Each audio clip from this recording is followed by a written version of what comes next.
శ్రీగురుభ్యో నమ. హరి ఓం. శ్రీమహాగణాధిపతయే నమ. శ్రీమహాసరస్వత్యై నమ. శ్రీగురుభ్యో నమ. హరి ఓం. యకర్తా జగతాం భర్తా సంహర్తా మహసాం నిధి ప్రణమామి తమాదిత్యం బహిరంతస్తమోపహం. జ్యోతిష్యం చెప్పాలి అంటే జ్యోతిష్యం ఎవరి వల్ల జరుగుతుంది అనేది తెలియాలి. యకర్త, కర్త అనేవాడు ఎవడు? జగతాం భర్త, జగతిని మొత్తాన్ని భరించేవాడు భర్త, జగతిని మొత్తాన్ని పోషిస్తున్నాడు. యకర్త జగతాం భర్త. సంహర్త, అందరినీ సంరక్షించేవాడు సంహర్త. మహసాం నిధి, ప్రపంచం మొత్తానికి అవసరమైనవన్నీ కూడా ఇచ్చి దాచి మనం కనుక ఒక నెలకో సంవత్సరానికో బియ్యము, పప్పు, ఉప్పు, చింతపండు అన్నిట్లా చేకూర్చి పెట్టుకుంటామో, ఈ ప్రపంచమందు ఉన్నటువంటి జీవరాశులు 84 లక్షల జీవరాశులు ఉన్నాయి. వీటన్నిటికీ తగిన ఆహారాన్ని ఇచ్చేటువంటి వాడు యకర్త జగతాం భర్త సంహర్త మహసాం నిధి, నిధి లాంటి వాడు. ప్రణమామి తమాదిత్యం, నమస్కారం చేస్తున్నా నేను ఈ జ్యోతిష్యం చెప్పటానికి నాకు ఆ వాక్కునివ్వమని ఆయన్ని ప్రార్థించి ఇప్పుడు 2025 సంవత్సరం మే నెల 6వ రాశి కన్యారాశి ఫలితాలు. కన్యా మిథునయోర్ బుధ. ఈ రాశికి వచ్చేప్పటికి 2 గ్రహాలు, కుజుడు రాహువు. ఈ 2 గ్రహాలు తప్పితే ఏ గ్రహాలు పూర్తిగా బాగాలేవు. ఇంత కష్టం రావటానికి కారణం ఏమిటి అనేది తెలుసుకోవాలి. ఇట్లా ఈ కన్యారాశికి ఇంత సమస్య రావడానికి కారణం ఏమిటంటే, నీకున్నటువంటి పూర్వజన్మ కానీ ఈ జన్మ కానీ నిన్ను కన్నవాళ్ళు కానీ చేసిన పాపాల వల్లే ఇట్లాంటి సమస్యలు పూర్తిగా వస్తాయి. దీనిని బాగా గుర్తుపెట్టుకోవాలి. ఈ రాశి వాళ్ళకి జీవితంలో ఇల్లు కొనలేము అనుకున్నవాళ్ళు కొనగలుగుతారు. ఈ టైంలో జీవితంలో వ్యవసాయ భూమి కొనుక్కోలేము అనుకున్నవాళ్ళు కొనుక్కోగలుగుతారు. ఎన్ని సంవత్సరాలు డబ్బులు రెడీగా పెట్టుకొని తగిన ఇల్లు, తగిన పొలము దొరక్క డబ్బులు ఖర్చు అయిపోయిన వాళ్ళు కూడా ఉన్నారు. కానీ ఇప్పుడు మీరు కొనడానికి మంచి సమయం వచ్చింది. కానీ ఈ టైంలో మీ దగ్గర డబ్బులు లేవు. అప్పు చేసుకున్నా అప్పు తీరుతుంది. అప్పు తీరడమే కాదు, నీవు కొన్న ఆస్తి 4 రెట్లు పెరుగుతుంది. కానీ ఇది మంచి టైం అందామా చెడు టైం అందామా? మంచి టైమే. కానీ కొనాలి అంటే చాలా కష్టపడాలి. ఎంతో కష్టపడి ప్రతివాడిని అడిగి అప్పు తెచ్చుకొని కొంటే తిండి కూడా కష్టపడి బాకీ తీర్చాల్సి వస్తుంది. అయితే బాగుండదు ఏమిటి? కష్టపడటమే బాగుండండి. మళ్ళీ జీవితంలో రానిది ఇల్లు పొలమో వచ్చింది. జీవితానికి ఒక మార్గం చూపించేది. 100 రూపాయలు నెలగా సంపాదిస్తే 30 రూపాయలైనా శాశ్వతంగా ఉండేది ఆస్తి. కాబట్టి ఈ టైము మంచి టైము. ఈ మంచి టైము సద్వినియోగం కావాలి అంటే ముందుగా మీ జాతకం చూపించుకోండి. మీ జాతక రీత్యా తెలుసుకోండి. మీ డేట్ ఆఫ్ బర్త్ లేకపోతే హస్త సాముద్రిక ద్వారా మీ జాతకం చూపించుకోండి. అయితే ఒక్కటి ముఖ్యంగా చెబుతూ ఉన్నా, ఒక వ్యక్తి 60 సంవత్సరాల దాకా పుట్టేటప్పుడు దరిద్రపు ఇంట్లో పుట్టాడు. పుట్టిన తర్వాత బాగా కలిసి వచ్చింది తల్లిదండ్రులకి. వీడు బాగా సంపాదన పరుడైనాడు. కొన్ని కోట్లు సంపాదించాడు. కొన్ని తరాలు తిన్నా తరగనటువంటి ఆస్తి సంపాదించాడు. 60 సంవత్సరాలు వచ్చేప్పటికల్లా నా అంత వాళ్ళు లేడని తల బిరుసు అంటారు. ఎవరిని లెక్క చేయడు. నాబోటి వాడు చూసి ఏమవుతుందంటే, అయ్యో వీడి చెట్టు ఏమొచ్చిందే, వీడి ఇబ్బంది పెడతాడే, ఉన్నది పోతుందేమో. మనకు లేనే లేదు.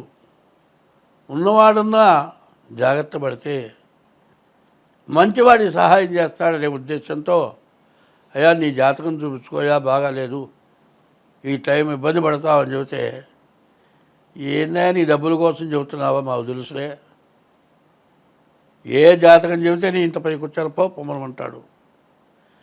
60 సంవత్సరాలు సంపాదించింది మొత్తం ఈ టైంలో పోతుంది. అట్లాంటి చెడు టైం ఇది. ఈ టైంలో పోయినటువంటిది ఇక ఏమీ లేదు. తినటానికి తిండి, కట్టుకుంటానికి గుడ్డ లేకుండా ఇబ్బంది పడడం జరుగుతుంది. మనం కళ్ళతో చూచుంటాం ఇట్లాంటి వాళ్ళని. మొట్టమొదట ఏమీ లేకుండా ఉండి తర్వాత బాగా సంపాదించుకొని బాగా పైకొచ్చి మధ్యలో మొత్తం పోగొట్టుకొని పుట్టేటప్పటికంటే హీనం అనుభవించిన వాళ్ళు చాలామంది ఉన్నారు. మంచి చెడు అనేది తెలుసుకోవడం చాలా అవసరం. మంచి చెడు అనేది తెలుసుకొని ప్రవర్తించడం ఇంకా అవసరం. ఇట్లాంటి టైంలో మంచో చెడో చెప్పిన వాళ్ళ మాట వింటాం ఇంకా అంతకంటే అవసరం. కాబట్టి ఈ టైంలో మీ డేట్ ఆఫ్ బర్త్ ద్వారా మీ జాతకం చూపించుకోండి. అందులో 2024 నుంచి 2027 వరకు కూడా బాగా చెడు టైము కనబడుతోంది. ఈ టైంలో ఏమాత్రం తేడా వచ్చినా మీరు బాగా ఇబ్బంది పడతారు. కాబట్టి ఈ రాశివాళ్ళు ముందుగా డేట్ ఆఫ్ బర్త్ ద్వారా మీ జాతకం చూపించుకోండి. ఎక్కడ మీకు అనుమానం వచ్చినా ఏదో నష్టపడుతున్నాం, మనం చేసే పని ఎదురు తిరుగుతోంది, ఎప్పుడు మన పని ఎదురు తిరగలేదు, ఇవాళ ఎందుకు ఎదురు తిరుగుతోంది అని ఆలోచించుకొని నాబోటి వాళ్ళని సంప్రదించి మీ జాతకం చూపించుకొని తగిన ఉపశమనం చేసుకుంటే మీకు ఎటువంటి సమస్య కూడా రాదు. కానీ ఎట్లా ఉంటుందో చెబుతా వినండి. ఎప్పుడూ జీవితంలో ఏ రోగం ఉండదు, ఎటువంటి రోగం ఉండదు. చిన్న అన్నం అరక్కపోవటం అంటూ ఉండదు, అన్ని రకాలుగా బాగుంటుంది. కానీ వాడికి ఏమవుతుందంటే ఒకప్పుడు చెప్పులుంటే బొట్టవేలికి పైకి లేచి ఉండే చెప్పు, దెబ్బ తగిలితే వేళ్ళకి తగలకుండా ఉండేట్టుగా చెప్పులు కుట్టేవాళ్ళు. ఇప్పుడు ఆ పద్ధతి పోయింది. చెప్పు తగిలిందంటే దెబ్బ తగిలితే బొటన వేలికే దెబ్బ తగులుతుంది. ఈ బొటన వేలు చాలా విశేషమైంది. చేతిలో 5 వేళ్లలో ఈ ఒక్క వేలు పనిచేయకపోతే ఏం పట్టుకోలేము. కాలి వేళ్లలో ఒక్క బొటన వేలు పనిచేయకపోతే చెప్పులు కూడా వేసుకోలేము. ఇవి పట్టుగలిగినటువంటి శరీరంలో భాగాలు. ఈ బొటనవేలికి తగిలిన దెబ్బ గోరులు వేస్తుంది. ఈ గోరులు వేసిన తర్వాత ఇట్లాంటి టైంలోనే జాగ్రత్తలు చూపించుకోయా అంటే లెక్క చేయకుండా ఎన్ని దెబ్బలు తగిలిన నాకు ఊరికనే పోయినాయి, ఇదేముంది అదే పోతుంది నేను ఊరుకొని కట్టు కట్టించక అట్లాగే తిరిగితే కాలి మట్టి తగిలి సెప్టిక్ అయ్యి ఇంకా దాన్ని కోసి తగ్గక చివరికి క్యాన్సర్ అయ్యి వేరే కాదు కాలే పోయి మనిషి కూడా పోయినటువంటి వాళ్ళు చాలామంది ఉన్నారు. అటువంటి పరిస్థితి రాకుండా ఉండాలి అంటే ముందుగా మీ జాతకం చూపించుకోవటం చాలా అవసరం. దాదాపు 100కి 20 వంతులు బాగుంది, 80 వంతులు బాగాలేదు. ఆ 20 వంతులు బాగా కూడా మీకు జీవితానికి ఉపయోగపడే మంచిది, ఆస్తి వస్తుంది. కానీ మిగతా అన్ని నష్టాలు ఎక్కువగా కనపడుతున్నాయి. ఏమవుతుందంటే ముతక శాస్త్రం చూస్తూ ఉంటారు, ఉన్నది పోయిందిట, ఉంచుకున్నది పోయిందిట. ఏదో వచ్చింది కదా కొన్నాం కదా ఆశపడితే ఈ చెట్టు టైంలో ఉన్న డబ్బులు పెట్టుకుంటే కొన్న వస్తువు కూడా పోతుంది. కాబట్టి ఎంతో జాగ్రత్త పడితే ఈ రాశివాడకు బాగుంటుంది. స్వస్తి. ప్రతి వాళ్ళకి కాలసర్ప దోషం, ప్రతి వాళ్ళకి కుజ దోషం. ఇది దేనికి వస్తుంది? జాతకం చూడగానే నీకు కాలసర్పదోషం. ఎందుకు వచ్చిందయ్యా? పావును చంపితే వచ్చింది కాలసర్పదోషం. ఎవరిని చంపినా కాలసర్పదోషం రావట్లే, పావును చంపితే కాలసర్పదోషం ఉంది. మరి ఇట్లాంటివి చేయటం వల్ల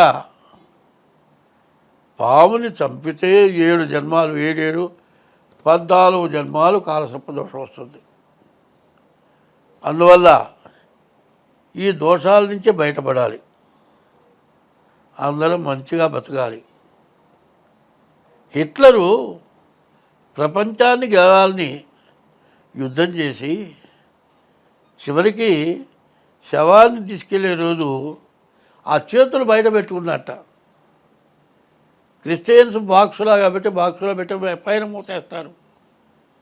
2 చేతులు ఇట్లా జాపాడు. వాడికి ఏమీ లేదు, అన్నీ ఉన్నాయి. ఉన్నదేంటే పాపం, పుణ్యం లేదు.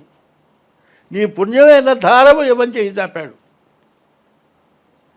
కాబట్టి పాపం చేయటం ఎందుకు, పుణ్యం చేయమని ధారపోయమని అడగటం ఎందుకు?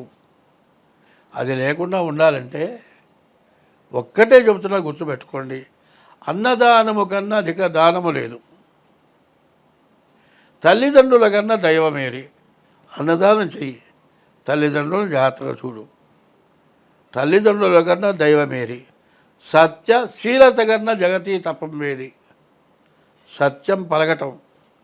శీలత అంటే ఆడ మనిషి స్త్రీ పురుష వ్యామోహం, మగ మనిషి స్త్రీ వ్యామోహం, ఇది శీలత.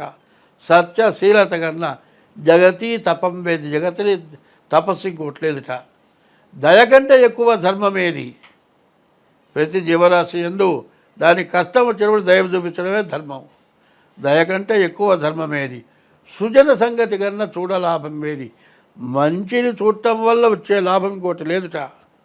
సుజన సంగతి కన్నా చూడలాభం ఏది. క్రోధంబు కన్నా శత్రుత్వం ఏది. క్రోధం పెట్టుకొని వాడిని ఏదో చెయ్యాలనుకొని చేయటం అంత నీచమైన పని ఇంకోట్లేదు. అంగనామణి కన్నా భిన్నవమణి ఏది. ఆడ మనిషిని మించిన మణి ఇంకొకటి లేదుట.